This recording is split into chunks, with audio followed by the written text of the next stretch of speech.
Okay. I just need to make sure I grab this link properly.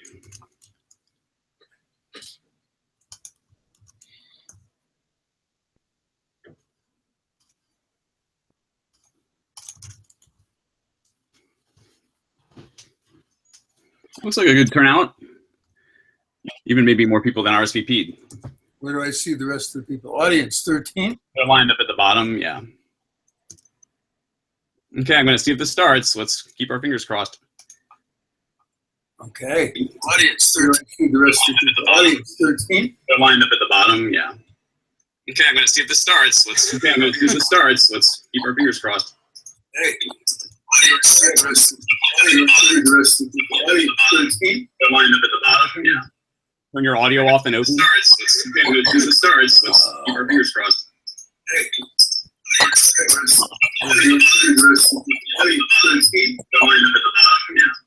Turn your audio off and open. Oh, I'm sorry. Where is it? Oh, here it is, right? Okay. Done. You have the audio off in OVEE? Yes. Yeah, I stopped the chat because of that problem, so I'm going to restart it now. Okay.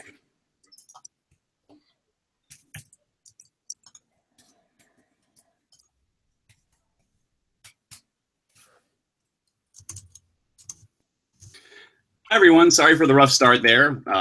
We had a little feedback problem, which, like I said, I think Namjoon Paik would probably actually approve of. It's kind of appropriate for today's program, as you'll see.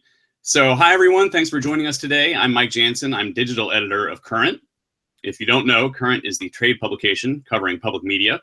This is our first online film screening. We're using a platform called OVEE for this event. It's a virtual theater that allows us all to watch these excerpts of this film together, and we're going to chat with each other while we do it. So let's get started.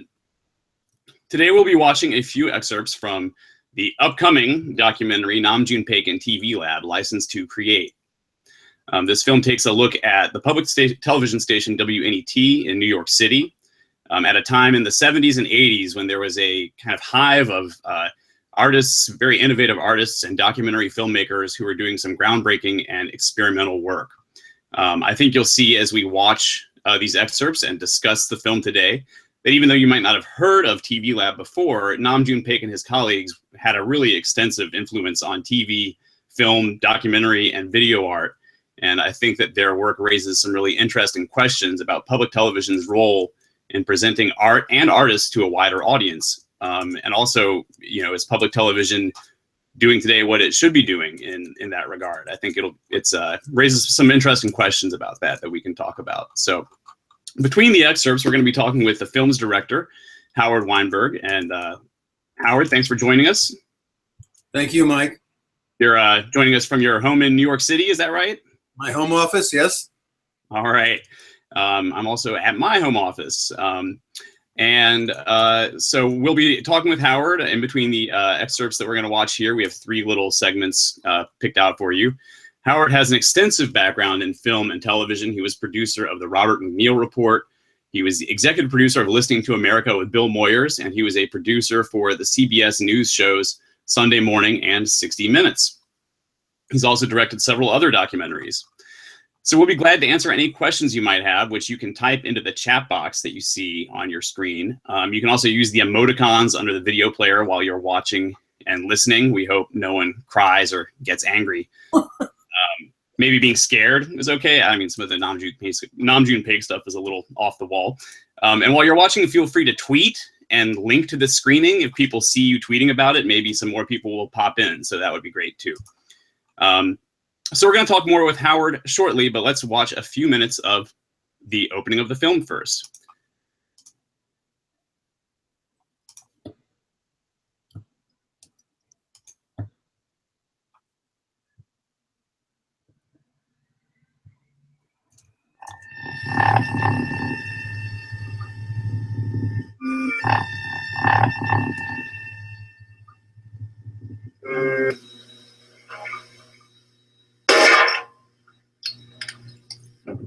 If you're lucky in life, you will encounter some magic moments in time when you know what you're doing is exciting and to some degree is needed. There's a part of me that says there'd be no MTV without video art. There'd be no digital video on your desktop without video art. There'd be no real penetration of media as a demystified something that people could play with if not for video art and the TV lab. We knew we were doing something that nobody else had ever done in the world. How exciting is that? Imagine a television series that combines performance, documentary, It's very good money in it. drama, and video art to create a mix of experimental local and national programs that revolutionize television, win major awards, and build significant careers. That was the TV Lab at Channel 13, WNET, New York Public Television.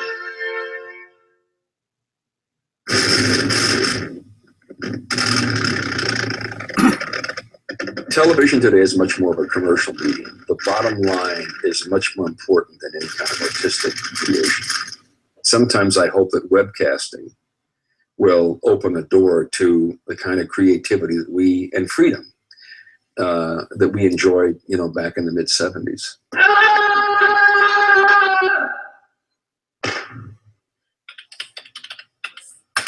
When the web gets to as fast as changing the channels on television, okay, in real-time, high-quality video, that's the medium of the future for video. You tell me when that's going to happen, and then you'll have another revolution. I guarantee it. You have to understand the context, okay? You had 3 national channels, period. There was no portable cameras. People did not have access to this technology. It was a tight, kind of controlled, a fixed world, and things were done in a certain way. So when young people, when artists, when social activists coming out of the late 60s realized that this new portable equipment was going to be available and probably was going to take us into the future, they immediately saw political, social, and artistic creative uses of that technology. Korean-born avant-garde musician and video artist Namjoon Paik was crucial to every aspect of the television laboratory. Trained as a musician in Japan and Germany, Paik adapted audio synthesizers to co-invent the first video synthesizer. Shuya Abe, a Japanese electronics engineer, designed and built one of the first video synthesizers. Using inexpensive black and white cameras, they devised a special color encoder that in effect allows artists to paint electronic pictures. Paik envisaged it as a video piano at which the artist could play and compose the new music of today. So I want to make time visible, and time you can grasp each section of time and put on space. That is our dream. There's no one like Namjoon. Namjoon really wrote this medium, and it was very much because of who Namjoon was, the brilliance, the genius of Namjoon, that the TV Lab was created and continued. Artists always do something which mainline culture don't do. Since Hollywood and NET is making so many interesting shows, artists has to make boring shows. And suddenly, if Hollywood and NET start making very boring shows, we will make exciting shows. In this world of ordinary people, extraordinary people, I'm glad there is you. It was not just a flash in the pan. We were talking about a genuine phenomenon, and it has broadened everyone's vision. 2/3 open your eyes. Have the ability to manage people. It was highly controversial. I mean, and obviously there were many people who said, I don't want that sort of thing on my television set. It was a time of great ferment, of great uncertainty, where the young people were the ones that were really kind of leading the society. In that context, the conditions here in a public broadcasting station was, let's open the door and let's experiment.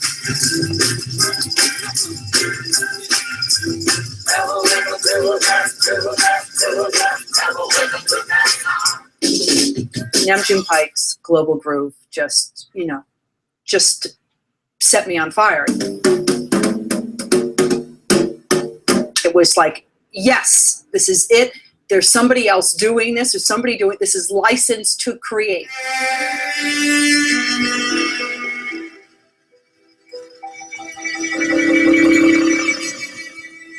He was this huge ball of energy. His brain worked faster than the words could come out. And the words came out sometimes in Korean and sometimes in English. And it was just this whole hodgepodge. Namjoon Paik had the ear of Howard Klein at the Rockefeller Foundation, and Namjoon can be very persuasive. The whole idea about the TV lab was an environment conducive to creativity. It's literally one where an artist could put their hands on the camera, without the union saying you're not qualified.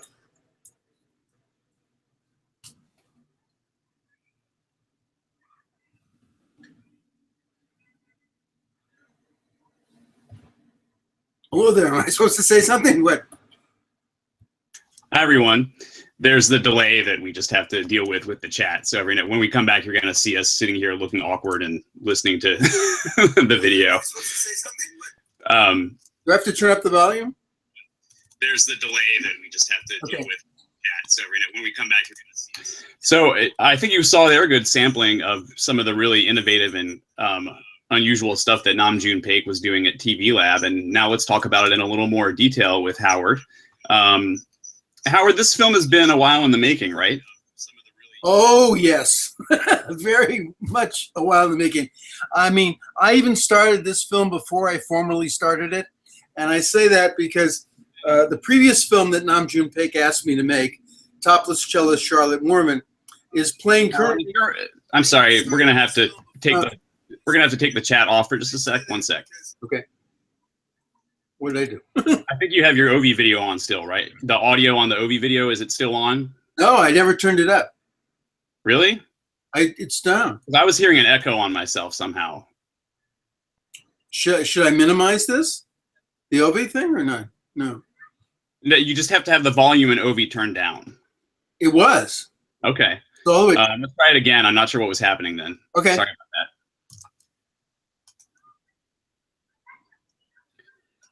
Okay, rolling in 1 sec.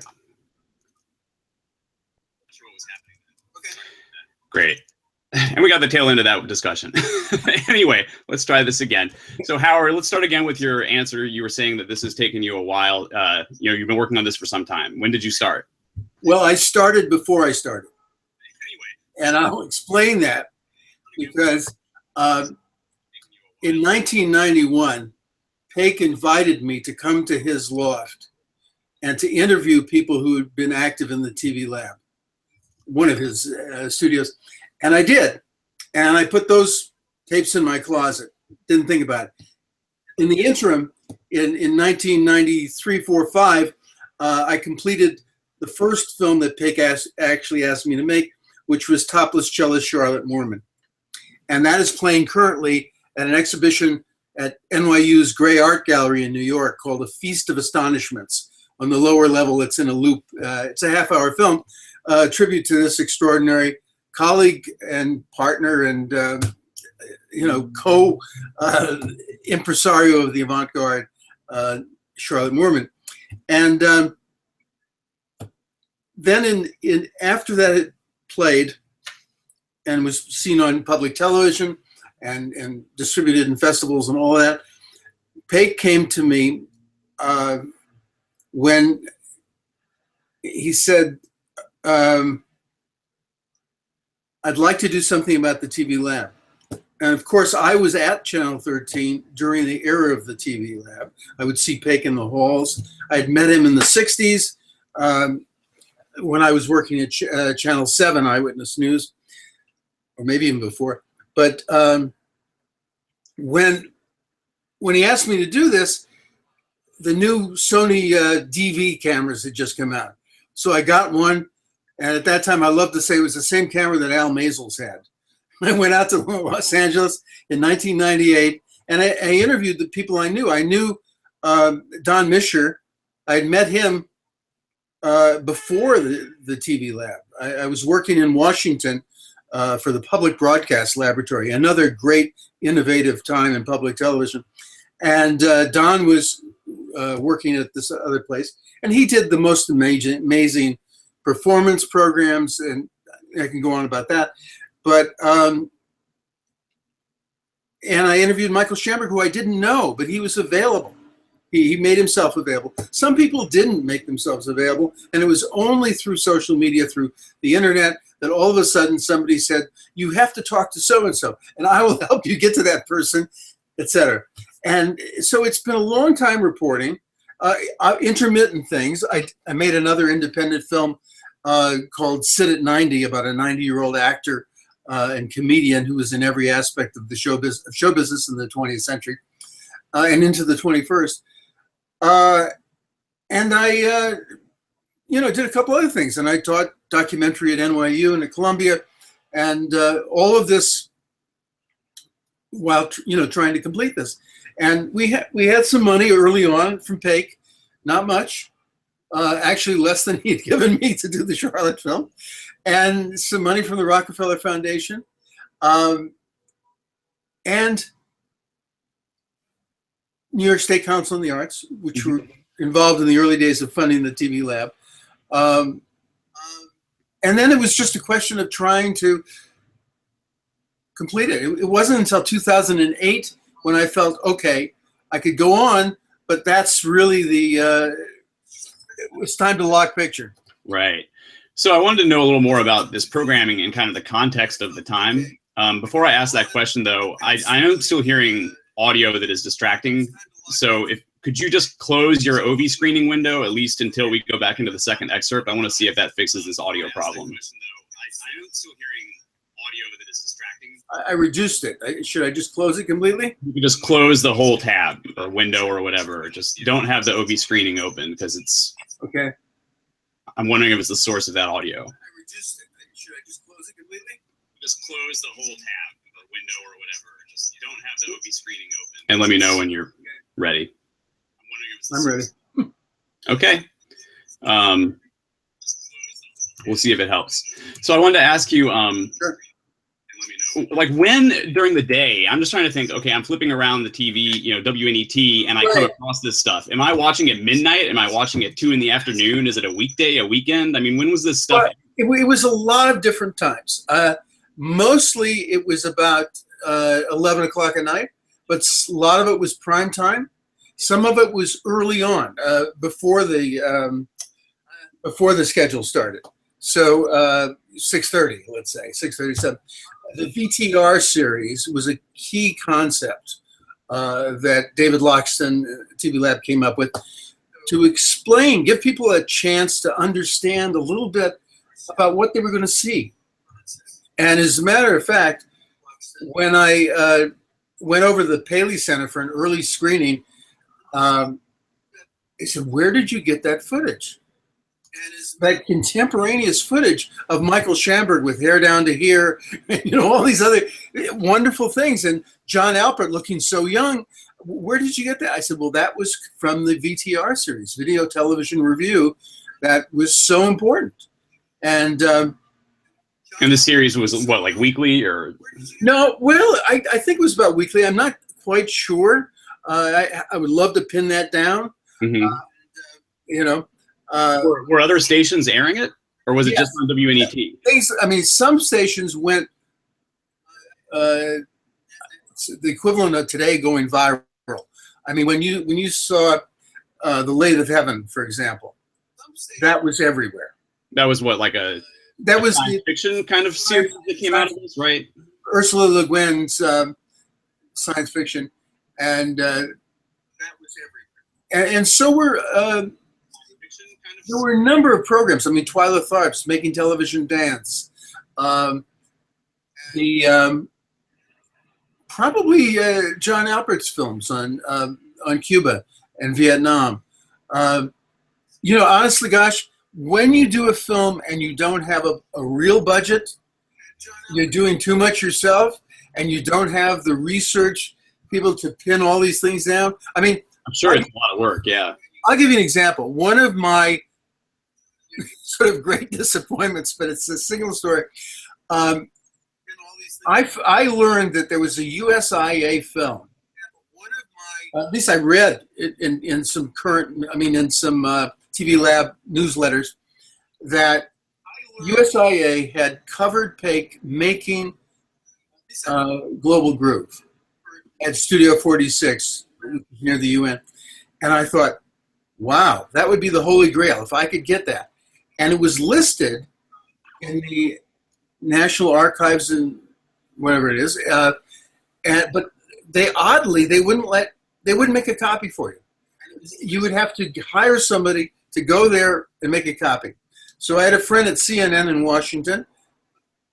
She recommended somebody. He went over and he made a copy of this. Sent it to me, and then apologized because he said, I don't think that's what you wanted. And I said, you're right. It looks like an insert reel. It wasn't the 20 to 30 minute short film about the making of Global Groove. So I don't know if that exists somewhere or not. But if you had, and I've had this experience of having a hunch that something exists and being able to designate somebody who I felt was really good to go out and find it, and they found it. I mean, likewise, the only footage I was able to get of David Loxton was from a West German television, WDR documentary on the early days of experimentation at Bell Labs, at Channel 13 and elsewhere. And I got conflicting answers as to whether there was an original English language track. And this, I do know that at a certain point, we started saving original tracks. I mean, and music and effects tracks were separate. They weren't combined. Like, for example, if you go back and see the river, or the plow that broke the Great Plains, there's no separate music and effects track. They're all combined. But after a while, you want to have that. So you could put in a foreign language narration. Unfortunately, I got David Loxton saying 2-3 words in English, and then he speaks in German. Voiceover goes to German. And, I was never able to track that down definitively. So one more question for you, and then we'll go back to the second excerpt here, which is going to deal with Namjoon Paik in particular. But I wanted to ask you, what was the reaction to this programming from viewers and from other stations within the system? Especially the more, I know that there were the documentaries, which, though they were, inventive in their use of kind of maybe lower fi technology at the time, there's someone more conventional as narrative documentaries. But in the stuff that we were just watching, this very psychedelic imagery, the Namjoon Paik kind of work, what did people think of this stuff when it was airing? Well, as Jim Day, who was a leader in public television, said, some people said, I don't want this stuff on my television set. Other people were saying, wow, what is this? I'm intrigued. So you're always going to have that range, spectrum of opinion. I think they did what they could to give it some context, to give it an introduction. Part of it, one of the problems I think with television today is, and with our societies, everything is segmented. Right. The TV Lab was not segmented. It combined drama and performance and animation and documentary and performance, all of this in one place. So that's risky because a lot of people want the same thing. A friend of mine worked for NBC, and she told me about this wonderful story that she was doing. And I said, oh, that's great. But when I saw it on air, I said, I didn't see all this wonderful story you told me about. She said, well, they like salami editing. And I said, what are you talking about? She said, whenever you cut into it, it's got to have the main points. Oh, okay, I get it. But that's not art, and it's not, I think people should, one of the things that the TV Lab allowed people to do was to follow their passions. But what I got a chance, for the most part, when I worked for Bill Moyers and Studs Terkel and Robert McNeil and Dick Havett, to follow my own passions and come up with ideas. I worked at CBS. I kept coming up with ideas, and my boss said to me, we don't accept that many of your ideas, you understand. but they're good ideas. One time he even apologized to me for not accepting. I said, well, okay, well, why? And he said, because we have to have something to do. We have to. And I said, oh, I get it. So in other words, hopefully you'll get leadership. And I mean, I got a chance to meet people I never would have come up with myself. So you don't want to only do what you want to do. You want to do what, somebody with good judgment, editorial sense suggests. But when you really want to do it, you hope you can do it. And I think in all of television, certainly at Channel 13, there was that opportunity at that time. In the established programs, more established programs, and also certainly in the TV lab. Yeah. Well, let's watch a little more of the programming and a little more about Namjoon Paik, and then we'll come back and talk some more. So I'm going to switch over to the video here, and this will be a few minutes about Namjoon Paik in particular.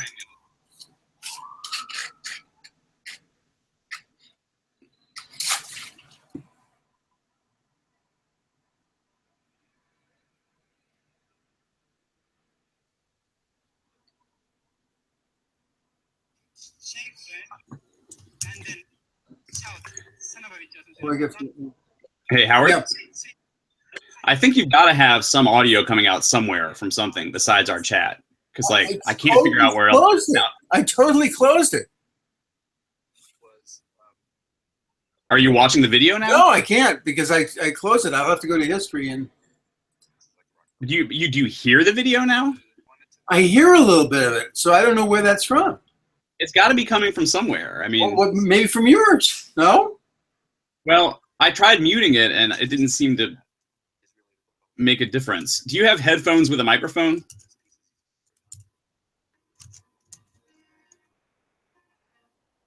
had the privilege of going there and shooting some of the footage for him, kind of pickup shots mainly, because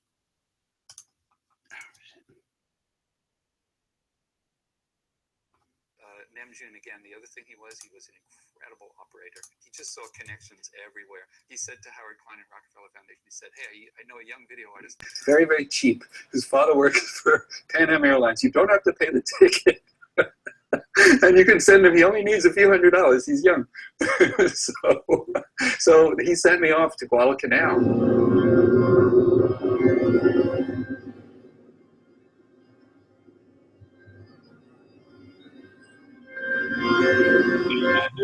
And I think it has to be coming from you, because I have my volume all the way down. Well, now I turned it on, but the. So Namjoon used to come to the studio. When we sit down, you put up. There, now I can't hear it. Okay, I turned it down again. Okay, and that's how it should be when we're talking, because otherwise I'm getting our audio feeding back through, and it's very hard. It's very hard to listen to you, and I have the audio under you that is like 10 seconds behind. Yeah. Yeah. So just see next time if you can shut it off, and we'll be good. Yeah, I thought I did. I'm sorry. I really did.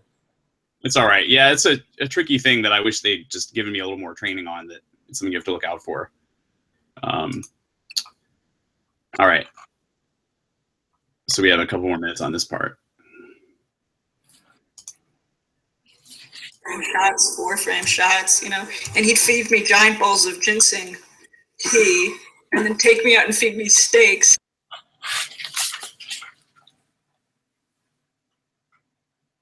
Why did I hear it suddenly? I put it on. Yes, he had a very sensitive stomach. He had a lot of food issues, and he kept his stomach warm all the time by wrapping himself with multiple sweaters. I think he had another stomach.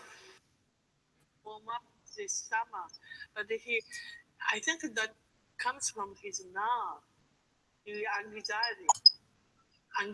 You worry about too much, comes to your temperature drop and stomach become like a nervous and cold. Doesn't good digestion, food comes, and so he always warm up too. Yeah. What was he worried about then? Money. Video artists, without money, you can make it. Oh, he's right. You worry about money. How you pay the rent, how you pay your editing time, how you buy the new hardware, how I paid more TV. That's all 19K. This is one-line television. And it's like, people ask me why you make so exciting, not boring videotapes. My answer is my first early 60s, I did intensely, minimal art, minimal aesthetics, boring. Before that word came out, so I don't want to repeat my early days, I would rather be corrupted than repeating this sublime age. When did you get married to Nam? 77. 77? Long time ago. Long time. It took me a long time, too. But you met him in 64. 64 in Tokyo. Yeah. Long time. Life takes time. Like it's a slow boat to China. Okay.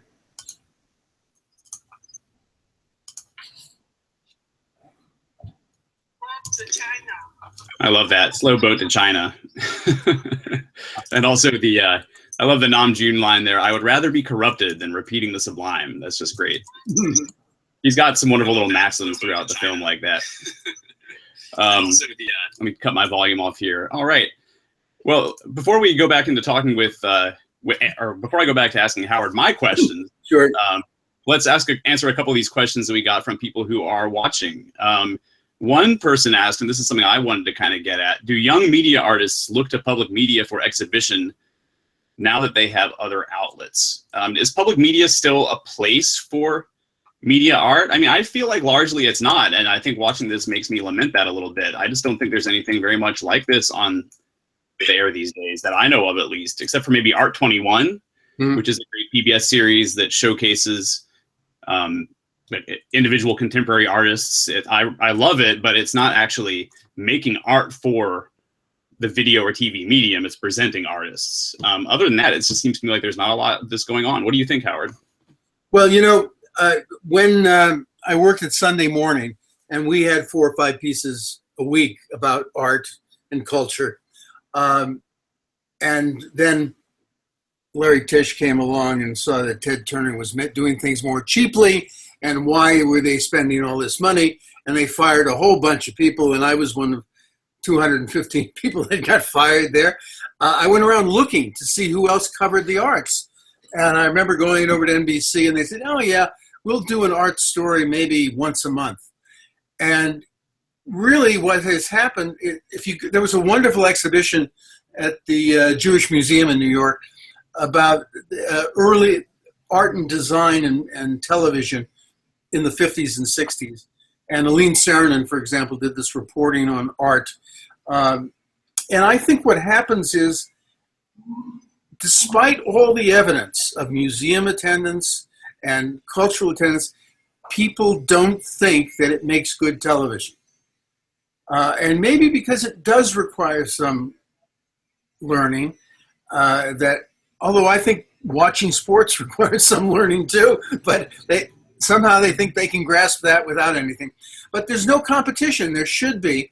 And public television is a natural place for it to be. I mean, if commercial television comes along and says, we want to do it, fine. Then there's something else. I mean, there used to be original drama all throughout television. And it used to be called anthology drama. But there's no more anthology drama. Because we want not only do we want continuing characters, but we want characters who have problems that can be solved. But I mean, it's got so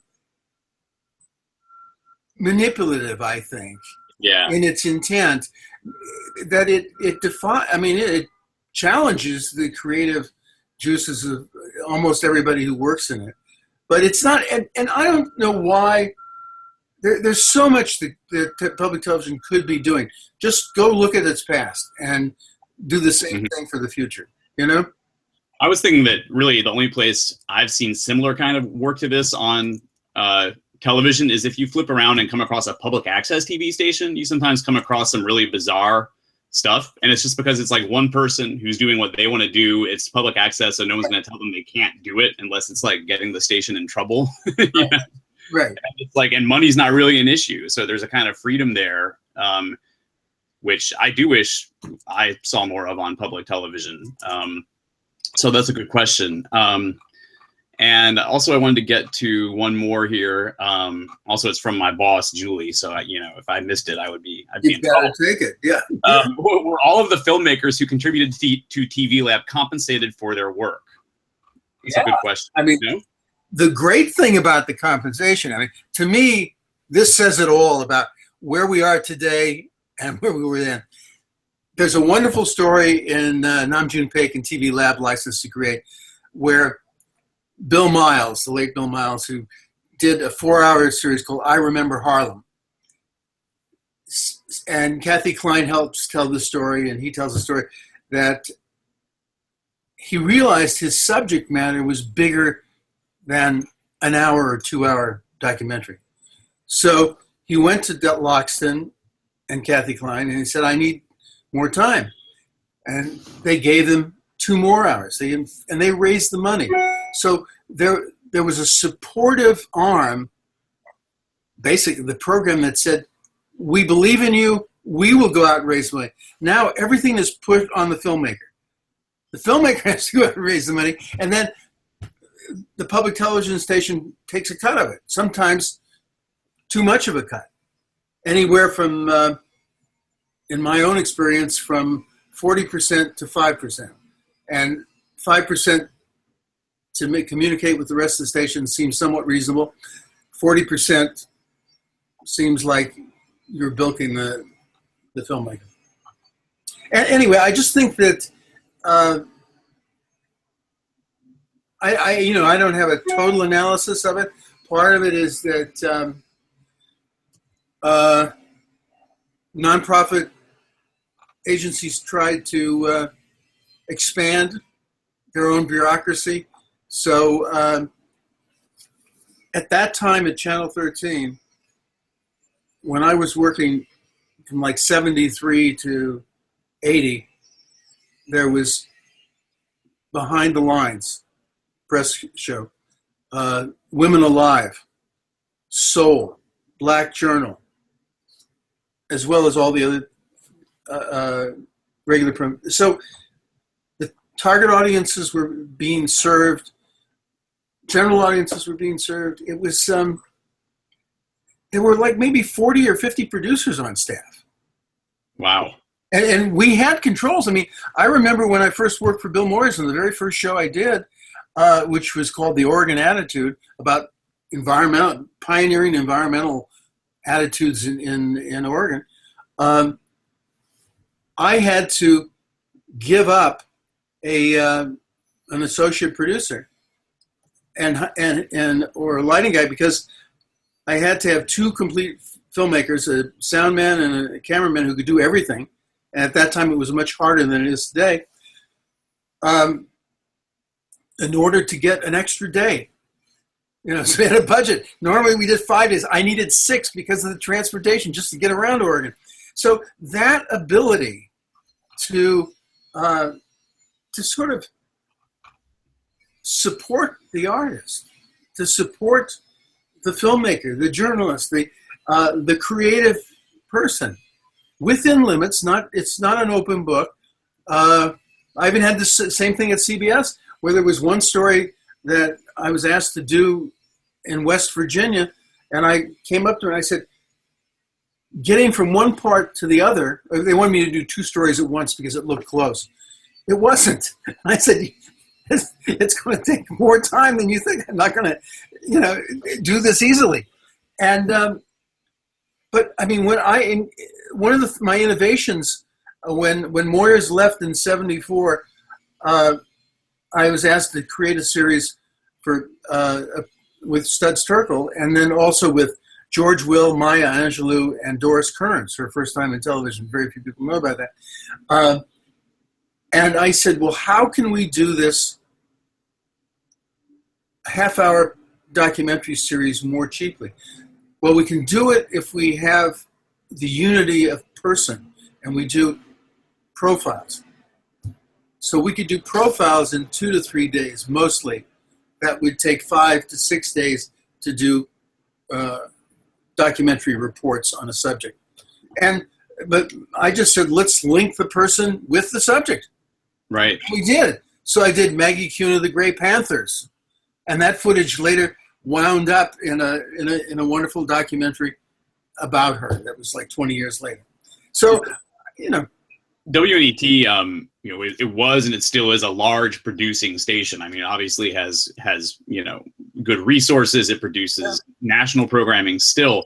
But I was thinking, watching this, like, there should just be room for local stations to sort of have something like an artist in residence or something. Like, bring in someone from the community who could do something, you know, visually innovative and give them license to do something. You know, but I just feel like there's, and maybe this is my soapbox, I'll get on for a minute, there's just not a lot of even art for art's sake anymore in any TV programming, really. I mean, everything is very narrative and story driven, and that's great. I mean, people love stories, but to see the kind of visual things that, you know, Namjoon was working with, and this kind of like new approach to film and video making, I mean, today, where is that? And if it's online, I think that we lose the curator of a public TV station, or just anybody, to kind of weed through so much of what's out there, because, you know, there are lots of creative people doing creative things all over the internet, but it's like, how do I find that?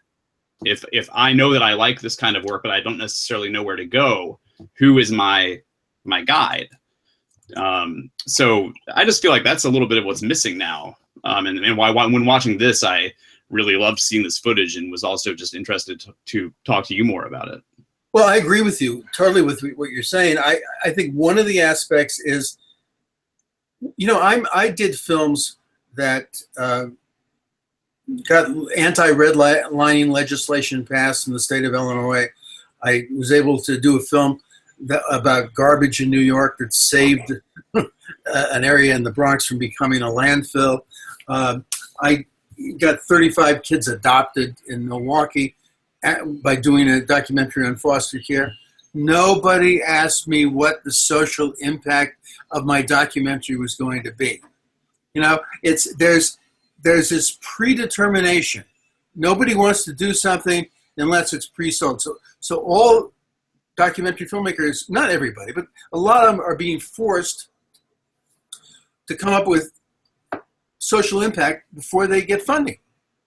And if you do something, if you are a journalist and you believe in advancing the story, and you do something because you think it's important, or if you're an artist who sees the world in a new way, you're going to find adherence. You can't predict all of this. You don't need to predict it all. It will happen, but it's gotten narrower and narrower, and that, I think, is a shame for the audience, and it's a shame for the creative community too. Before we watch our final excerpt, which is going to talk about the winding down of the TV lab and show us a little bit about that, I wanted to just ask you one last question, and this one is from Julie. She wanted to know, well, first, let's break into the two pieces here. Will WNET air your documentary? Do you know if they would be planning to do that? I spent a lot of time talking with people through many administrations at Channel 13, some of whom are still there. And I would get encouragement and offers of a little bit of help. But I also did something for them.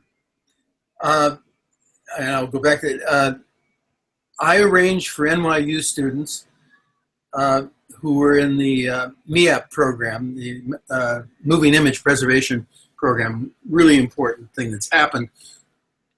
Moving image preservation has become a big thing, is taught in 4 or 5 places. When I started with it was all new. So that's a good moment. They actually made the students that I got to work with them for free, they made them sign a confidentiality agreement, so I got absolutely nothing out of that myself. And there's some material that's on an odd format that needs to be transferred, needs to be preserved. I did what I could to try to make that happen. I think there was a public television producer who did both drama and documentary. And he said at a meeting a couple of years ago, I know what I do when I work for National Geographic or I work for Smithsonian Channel, and I know what they do for me. With public television, it seems reversed. It's like, how are you helping them sustain themselves? And I think that it just doesn't work for most people. I mean, if you can build yourself into a name that is desirable and maybe you can attract money. I mean, a lot of things are funded in a very strange way. It's totally by accident. You talk to people.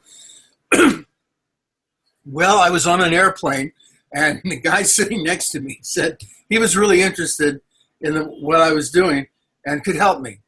And but not only that, he had a friend who could help me even more, and made that connection. Blah blah. And I've heard variations of that story, but we don't have. What do we have that's public? You know, we have. Our infrastructure is falling apart. I mean, so if we haven't invested in public television, well, we haven't invested in roads and bridges and other things that really need to be done. I mean, so this is sounding like maybe your prospects with NET are not super great. I wish they were. Try to put a beat on it. I wish they were. I mean, they did invite we tried to get them excited about it. They included about 10 minutes in their Pioneers of 13 in the I think in the 70s, and I got invited on to talk about Cabot a little bit and talk. I think a minute. Anyway, it wasn't exhaustive. Right. Although when you look at some of those programs, you say, "Oh my God, how creative that was! Why isn't it this creative now?" Yeah, definitely. Well, we want to try to wrap up by 2, so I want to try to get to the last excerpt and have questions at the end. If anyone has more questions that they'd like to put in the chat box. Also, I just want to kind of sum up what some of the discussion has been here, which is maybe I'm being a little too pessimistic about arts on public TV, because we hear that I'm reminded, I've heard about TV takeover on TPT in the Twin Cities. They have arts organizations create episodes and take over. We have KLRU, Sarah Robertson tells us, and she says it's a shameless plug, so I assume that she's with KLRU, that they have a popular documentary series about artists and creative organizations called Arts in Context. It's distributed nationally, and they make shorter form digital content about artists and art events. So there is definitely stuff out there. I mean, one of the things an idea that we had back in the 70s was that local stations could produce their programmings in arts and social issues, document, whatever, and there would be a goal that they would quarterly take the best one and offer it to PBS, and there would begin to be this real symbiotic relationship between the local stations and, I mean, Minneapolis, no doubt, is one of the most creative cities in this country. And it always has been. I grew up in Omaha, and Hubert Humphrey said once, Minneapolis without its cultural institutions would be another Omaha. Now, Omaha has gotten much, much better in recent years. But Minneapolis, I went to the Walker Arts Center, the Minnesota Orchestra, the Minneapolis Museum of Art, did everything. Garrison Keillor, Prairie Home Companion. There was so much that came out of there. I think there was a tradition of respecting the arts there. Maybe it came out of the largely Scandinavian, background of many of the people. I don't know, but I wish that other cities were as strong. And there are other places that are, but they're a wonderful example. All right, well, let's go to our final excerpt here. This tells a little bit about how the TV lab came to its end, and then we'll come back for a little wrap up and some final questions.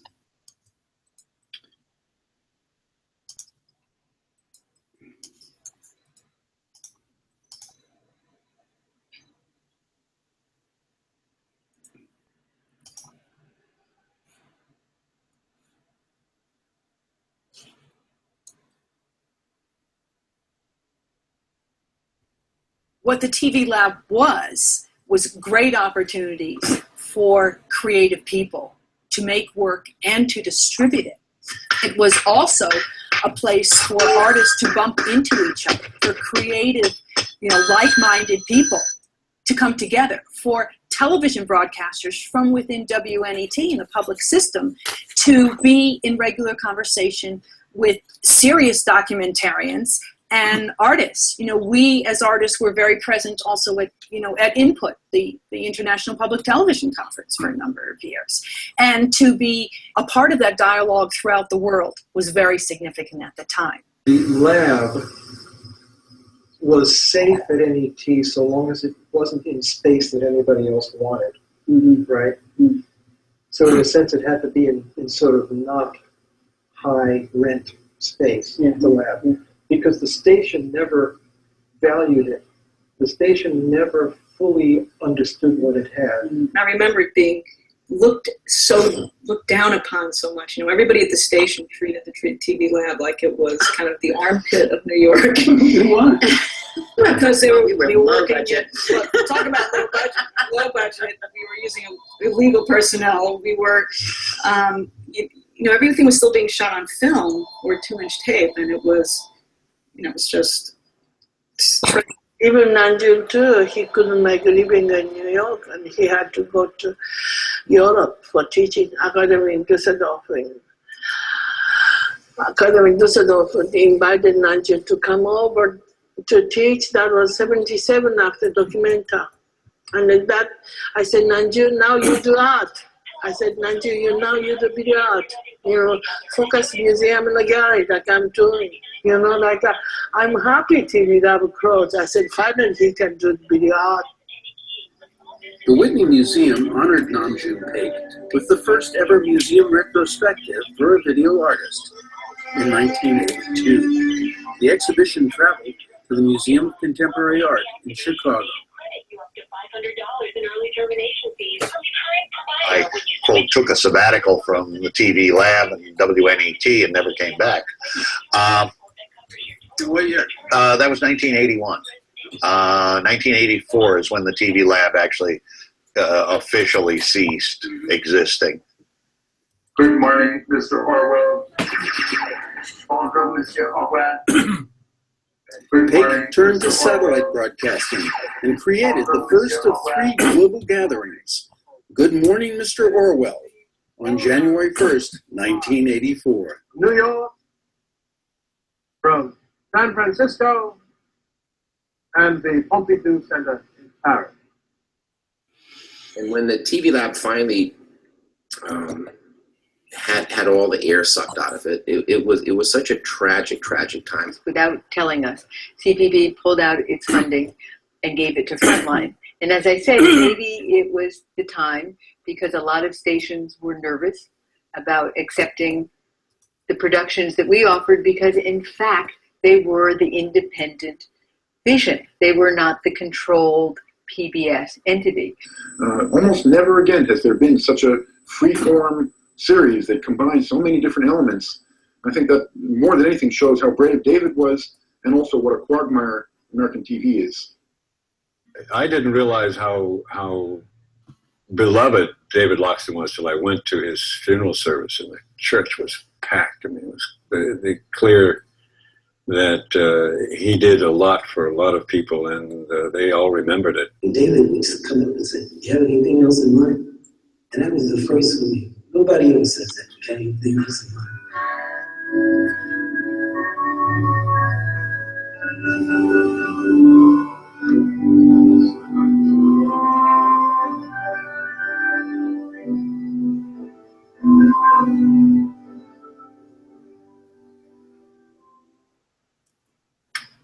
Everything is merging into the computer. Now we've got a single tool that really unites sound and image, its manipulation, processing, its expression, composition. That's my nose. I'm trying to escape that tool or computer into going into space. The forces that want to control and regulate and lock things in are ever present everywhere. I mean, it's not just in a pretty, tight, somewhat repressive regime like China. It's here in this country. It's in Western Europe. It's everywhere there, and you need structure and order. But what art has always been about is the people that want to defy that order and want to transcend it and want to bend it and break it open and see what's inside. Television needs changing. It needs some vision. I mean, it's even more corporate and completely about the bottom line. Chasing after young male demographics is going to be the death of commercial television, I believe. I've always argued that a public broadcasting system that depends upon audience support doesn't have to fear controversy. It has to fear indifference. If nobody pays any attention to it, no one sends it money. If you do controversial programming or programming that causes people to write angry letters, you probably get as many checks as you will get angry letters, which means, on the balance sheet, you're way ahead. Namjoon is the one who changed the whole aspect of money stopping.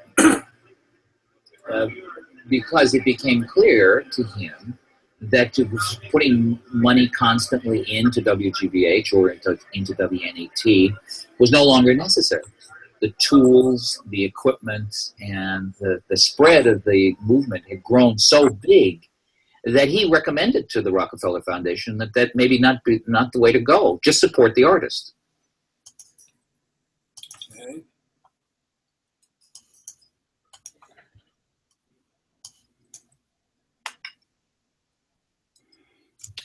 All right, and we're back. Okay. Let's see, before I ask a couple of the questions I had, let's ask one from Karen Everhart, joining us from Current also. She wanted to know, what's the likelihood of POV or Independent Lens picking up the film? Have you checked with them about interest, Howard? The last thing I did was to apply for a grant from, was it ITVS or something? Public Television Grant. I think it was ITVS. It's like 3 or 4 months down there or whatever. And so I don't know. I think I got a questionnaire for a survey with how was your experience? Listen, I'm reminded that you've put this in a 16 by 9 format, and one of the questions, and everything is in 4 by 3, because that's what it was originally. And I remember when I applied for one, I think it was a POV grant, and when they actually used to give you reviewers' comments, which were somewhat useful, one person on the review panel said, well, how are you going to show this 4 by 3 material in a 16 by 9 world? Okay, fine. It is what it is. There are answers to that, but anyway. So no, I don't know. I mean, things change, and I think if there was enough momentum behind it, and somebody really wanted to see it happen, who had the wherewithal to see it happen, that there'd be renewed interest, because all you have to do is to see a little bit of this and discover how extraordinarily creative it was, how wonderful it was a time when, you were doing things that nobody else was doing. It was great. And then another question, who is better, Marshall McLuhan or Marcel Duchamp? How do you answer that? I know. I mean, better. It's like, what's better in this case? My answer is that you could argue that Duchamp is better because possibly without him, there would have been no Marshall McLuhan. So that's how I'm going to tie that one up. But if you have an opinion, you're welcome to share as well. Now, I think that, people have unique abilities, and we should nurture those unique abilities, figure what they are, and encourage them. And So we're very close to our 2 o'clock ending time, which we don't really have to end right at 2, and people can hang out and chat when this is over if they want. Just to bring things to a close, though, just tell us what's the status of the film. I understand you're looking for more funding to finish it. Like, how far do you have to go, do you think? It's so easy to start something these days, but it's so hard to finish it. And technology keeps changing, and you can't buy something outright these days. You can only buy a subscription to something. So that's an ongoing incurring cost. And there's a lot of tricky things. Basically, if it has to go on public television, I think it has to be 8 minutes shorter or something like that. Now, my personal feeling is that if public television were more flexible, like it was in the early days, I mean, all of a sudden, we could do an hour show as well as a half-hour show for Bill Moyers when I was working with him. One of the things that doesn't get enough attention in this country is short films. There's some wonderful short films that are made. But if PBS would agree to odd running times, somebody could do a good matchup between documentaries that ran longer than 86 minutes and in short films, So within a 2-hour block, you could have a short film and a documentary. Actually, when I was I guess I was like in high school or something, I taped some show, probably like a Britcom on PBS. And then the tape just kept going, and there was this totally bizarre early Jane Campion short film that they plugged in to fill time. And it kind of blew my mind. Like, I'd never really seen that much in art films, and I was like, what is this? But like, I watched it many times because like it was just so peculiar. I think she made it as a film student or something like that. Well, I mean, when I was a kid, I love that kind of thing. When I was a kid and you'd go to the movies, there really was a short, a couple of animations, a feature that could be, I don't know.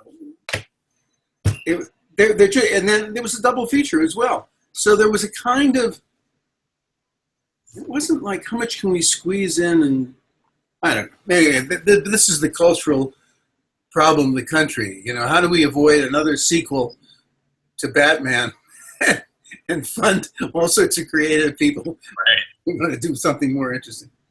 Sarah points out that their Film School Shorts and On Story are series that both feature short films. Mm-hmm. So, yeah, I've heard of Film School Shorts. I don't know that I've heard of the other one. I'll have to look into those.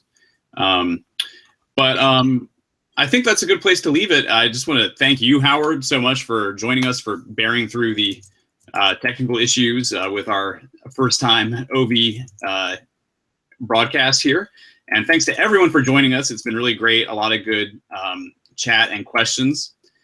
Anybody wants to follow up in a discussion can email me at howeinberg@gmail.com, and they can check out my tv-lab.org website. And ideally, we'd want to build out the website as well as do the program, given that it's 2016. Definitely. And we invite you all to stay connected with Current. Check us out at current.org. If you want to keep in touch about future OVEE screenings, we may be doing others, so you can sign up for our newsletter. It's a great way to keep abreast of those, because we'll definitely announce anytime we do one of these in our weekly newsletter, which goes out Thursdays. You can also follow us on Twitter at Current Pub Media. Find us on Facebook. We'll be posting about them there as well. So thanks so much, and see everybody. Bye, Howard. Thank you. One question. Oh yeah. Will this be archived, and can I give a link to it so other people can see it? You will. That's one thing OVEE does for us, and I'll make sure you have the link. Thank you, Mike. You're welcome for doing this. It's really great.